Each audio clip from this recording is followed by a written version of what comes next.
हर हर महादेव। आप सभी का मेरे चैनल में बहुत बहुत स्वागत है। आज हम सुनेंगे श्रावण व्रत कथा का अध्याय 14।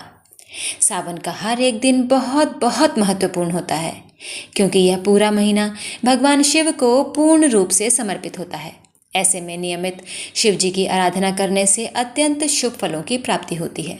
साथ ही इस दौरान सावन व्रत कथा महात्म्य का पाठ भी अवश्य करना चाहिए। ऐसा करने से शिव जी की कृपा हम पर सदा बनी रहती है।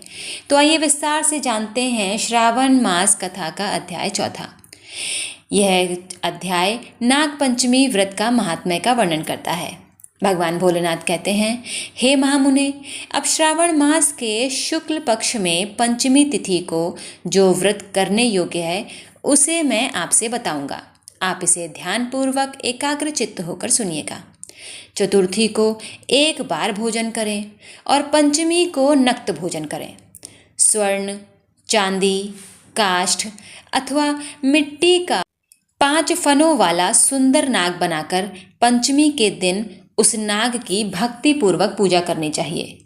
द्वार के दोनों ओर गोबर से बड़े बड़े नाग बनाएं और दधी, शुभ दुर्वाकुरों, कनेर, मालती, चमेली, चंपा के पुष्पों, गंधों, अक्षतों, धूपों तथा मनोहर दीपों से उनकी विधिवत पूजन करना चाहिए।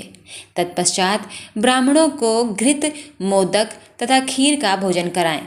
इसके बाद अनंत वासुकी, शेष, पद्मनाभ, कंबल, करकोटक, अश्व, 8वां धृतराष्ट्र, शंखपाल, कालिये तथा तक्षक, इन सब नाग कुल के अधिपतियों को तथा इनकी माता कद्रू को भी हल्दी और चंदन से भीत पर लिखकर पुष्प आदि से इनकी पूजन करना चाहिए।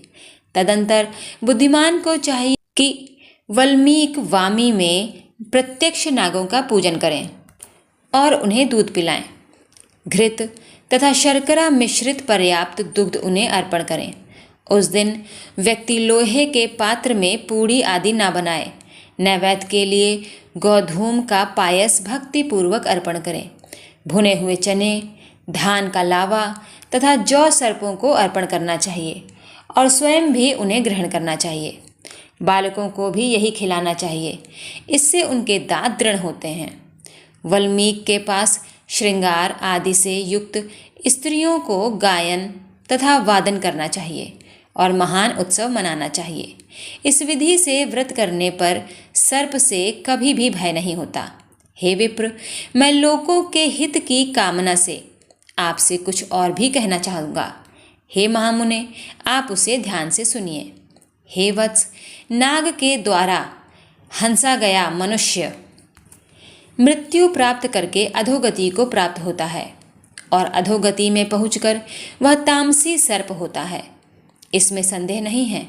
इसकी निवृत्ति के लिए पूर्वोक्त विधि से एक भुक्त आदि समस्त कृत्य करें और ब्राह्मणों से नाग निर्माण तथा पूजा आदि आदरपूर्वक कराएं। इस प्रकार 12 मासों में प्रत्येक मास के शुक्ल पक्ष की पंचमी तिथि को इस व्रत का अनुष्ठान करना चाहिए और वर्ष के पूर्ण होने पर नागों के निमित्त ब्राह्मणों तथा सन्यासियों को भोजन कराएं। किसी पुराण ज्ञाता ब्राह्मण को रत्न जड़ित स्वर्णमय नाग और सभी उपस्करों से युक्त तथा बछड़े सहित गौ प्रदान करें। दान के समय सर्वव्यापी, सर्वगामी, सब कुछ प्रदान करने वाले अनंत नारायण का स्मरण करते हुए यह करना चाहिए। हे गोविंद, मेरे कुल में जो कोई भी लोग सर्प से दंशित होकर अधोगति को प्राप्त हुए हैं, वे मेरे द्वारा किए गए व्रत तथा दान से मुक्त हो जाएं। ऐसा उच्चारण करके अक्षत युक्त तथा श्वेत चंदन मिश्रित जल वासुदेव के समक्ष भक्ति पूर्वक जल में छोड़ दें। हे मुनि सत्तम, इस विधि से व्रत के करने पर उसके कुल में जो सभी लोग सर्प के काटने से भविष्य में मृत्यु को प्राप्त होंगे अथवा पूर्व में मर चुके हैं, वे स्वर्ग गति को प्राप्त करेंगे।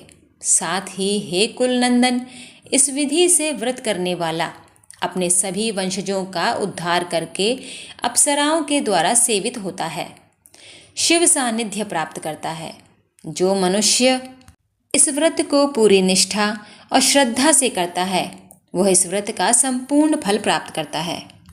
जो लोग शुक्ल पक्ष की सभी पंचमी तिथियों में नक्त व्रत करके भक्ति संपन्न होकर पुष्प आदि उपहारों से सौभाग्यशाली नागों का पूजन करते हैं, उनके घरों में मणियों की किरणों से विभूषित अंगों वाले सर्प उन्हें अभय देने वाले होते हैं और उनके ऊपर प्रसन्न रहते हैं।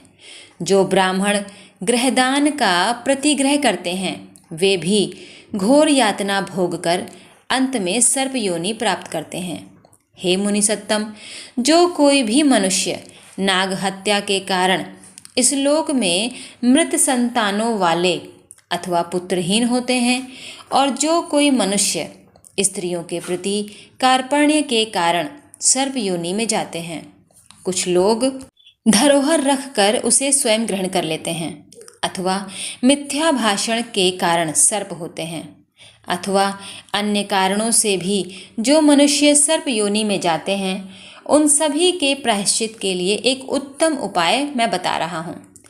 जो मनुष्य पूरी श्रद्धा से एकाग्र चित्त होकर भाव विभोर होकर नागपंचमी का व्रत करता है तो उसके कल्याण के लिए सभी नागों के अधिपति शेषनाग तथा वासुकी हाथ जोड़कर प्रभु श्री हरि से तथा सदा शिव से प्रार्थना करते हैं।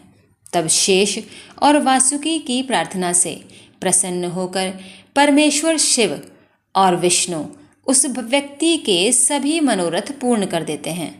वह नागलोक में अनेक प्रकार के विपुल सुखों का उपभोग करके बाद में उत्तम वैकुंठ अथवा कैलाश में जाकर शिव तथा विष्णु का गण बनकर परम सुख को प्राप्त करता है।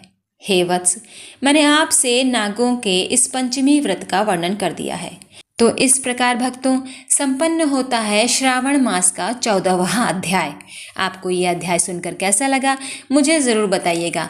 कमेंट में जय श्री राम, राधे राधे, जय श्री हरि विष्णु, हर हर महादेव लिखना मत भूलिएगा। मेरी वीडियो को लाइक करिएगा, शेयर करिएगा। मेरे चैनल को सब्सक्राइब नहीं किया है तो प्लीज़ सब्सक्राइब कर लीजिएगा। तब तक के लिए हर हर महादेव।